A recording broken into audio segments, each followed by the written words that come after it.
Moi, j'ai entendu des choses intéressantes dans ce débat.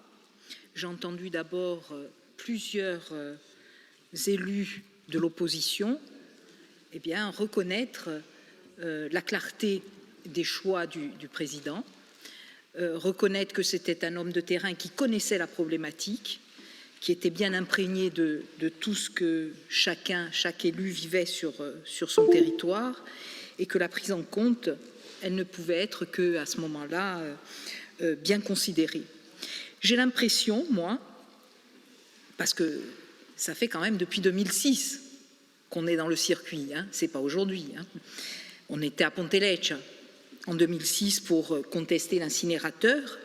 J'ai l'impression qu'aujourd'hui, c'est la cession de la normalisation, c'est la cession de la maturité. C'est-à-dire, évidemment, c'est de bonne guerre, il y a des argumentaires d'opposition, c'est normal. Mais le fond, sur les équipements, vous pensez bien qu'on ne va pas boucler la boucle, être parti de Ponteleccia, où nous ne voulions pas un incinérateur, pour arriver aujourd'hui à un incinérateur de 143 000 tonnes. Je pense que si on pense ça, c'est qu'on est fou. C'est qu'on est fou. Et pour cause. D'abord parce que, pour des raisons qu'on a évoquées à l'époque, ce sont les mêmes.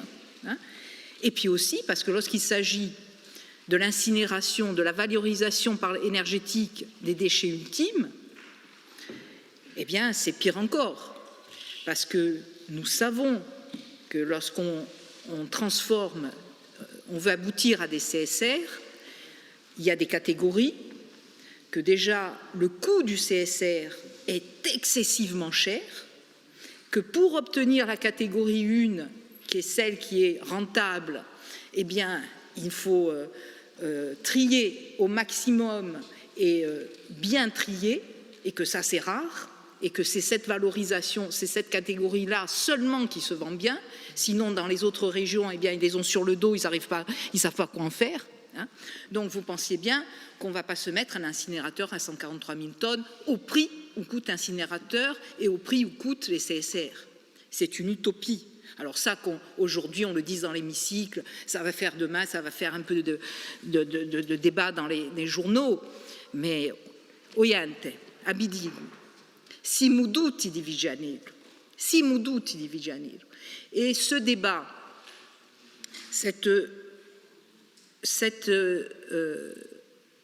vous n'avez pas compris, c'est parce qu'il faut juste une petite référence à une chanson qui protège Vigianello.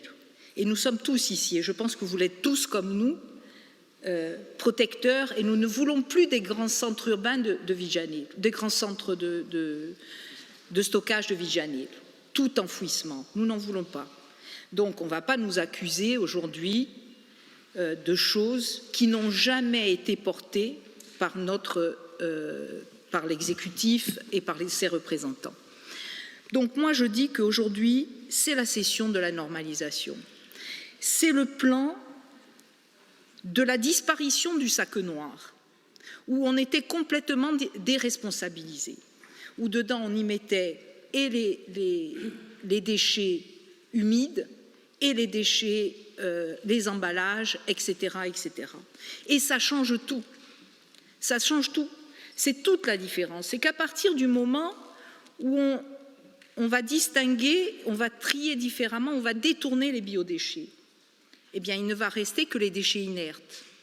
Et là, la territorialisation est possible. Parce qu'il n'y a plus on ne va plus connaître ce qu'a connu Talone il y a quelques années, les odeurs, souvenons-nous de tout ce qui a été contesté par la population de la plaine. Ça, on ne va plus connaître. On n'a plus de raison de ne pas accepter les déchets inertes de son propre territoire. Et c'est là qu'est toute la différence. C'est qu'aujourd'hui, nous allons être dans une politique de captation de tous les flux. Et nous allons traiter intelligemment tous les flux en connaissance de cause. Et c'est pour ça encore que je dis que c'est la cession de la maturité. Nous n'allons pas faire les mêmes erreurs. Nous ne pouvons plus faire les mêmes erreurs. Et c'est intéressant ce qu'a dit Tony Paul, quand il énonce un certain nombre de prix. Mais qu'est-ce que nous payons? Nous payons les erreurs aujourd'hui. Dans ces tarifs-là, il y a le mauvais choix des équipements, les modes. Allez, à la commune d'à côté, la communauté de communes à côté, ils se sont lancés dans les bacs jaunes. Allez, tout le monde comprend les bacs jaunes. Attendez, mais vous avez vu ce que ça a donné? Il n'y avait pas de plan cohérent, de plan d'ensemble cohérent. Où est la différence? J'ai envie de dire, ou bien nous diaspardir. Parce qu'à travers ce plan, qu'est-ce que propose l'Office de l'environnement? Il propose d'accompagner en matière d'ingénierie les communautés de communes. Il propose de former les élus. Et j'ai vu encore, quand j'ai entendu aujourd'hui Xavier Lacombe, qui est mon collègue et très sympathique et que j'apprécie beaucoup, mais qui a dit beaucoup de bêtises. Il a encore besoin de beaucoup de formation. Il a encore besoin de beaucoup de formation. Et c'est ça qu'il faut. C'est qu'aujourd'hui, il faut former les élus. Il faut qu'on donne aux élus la vision de leur territoire, qu'ils sachent comment ils vont équiper quelles stratégies ils vont développer, quels équipements, quels hommes ils vont former. Parce que la formation des hommes est déterminante là-dedans. Et c'est aussi l'innovation du plan. C'est que si vous n'avez pas des gens qui n'ont pas des missions mais des métiers qui vont évoluer, c'est-à-dire que le Reaper n'aura plus le même geste que celui qu'il avait précédemment. Ça va être une personne qui va contrôler ce qui est fait par l'administré. Quand l'ambassadeur du tri va développer une vraie politique au sein des quartiers, des villages et des villes, eh bien, il va y avoir une cohérence d'ensemble. Aujourd'hui, cette cohérence d'ensemble, elle n'y était pas parce qu'il n'y avait pas la vision du territoire. Et ce n'est pas faute. Personne n'en est responsable. C'est qu'à un moment donné, eh bien, les choses se sont faites de façon très parcellaire et il n'y avait pas la vision globale. Et ce plan, il apporte par sa politique de collaboration, et elle est déterminante aussi. Voilà toutes les nouveautés. La collaboration. C'est qu'aujourd'hui, le président de l'Office de l'environnement, il n'a pas hésité à travailler avec les associations de protection de l'environnement, toutes, avec les collectifs, tous, avec les communautés de communes. Voilà comment on fait. On met tout le monde autour de la table et il a discuté avec tout le monde. Et il a compris que, eh bien, la vérité, elle était un peu chez chacun et un peu chez tous. Et c'est grâce à ça qu'on a un plan aujourd'hui qui est cohérent. Et je crois que quand on dit que, et je le dis et je le répète, on simudut divijanello. On ne veut plus, et le changement va être déterminant, quand on enlève ces biodéchets, eh bien, on n'aura plus si utiaci che hanno abbellinato la nostra terra, che abbellinato i nostri fiumi. Et je fais référence là à Juncaio. Nous ne voulons pas Juncaio. Nous n'aurons pas Juncaio. Voilà ce que l'on ne veut pas. Nous ne voulons pas Juncaio. On s'est battu ici dans cet hémicycle et tout le monde l'a voté à l'unanimité. Eh bien, Juncaio n'y sera pas, ça ne sera pas dans le plan. Voilà les avancées notables.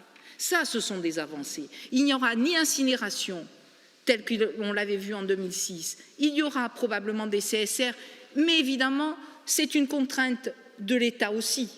Mais aujourd'hui, attendons, pourquoi nous sommes un peu circonspects sur les CSR? Parce qu'aujourd'hui, les régions qui en transforment déjà, eh bien, ce n'est pas probant.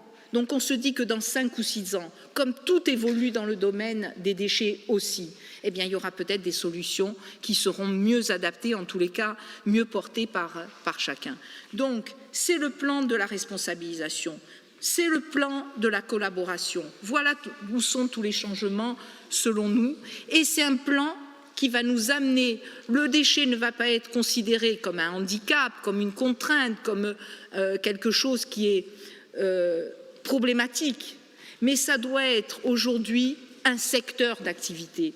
Et tout à l'heure, Jean-Félix l'a dit, ça doit rapporter le déchet. Et c'est ce que disait aussi Paul Guastana tout à l'heure.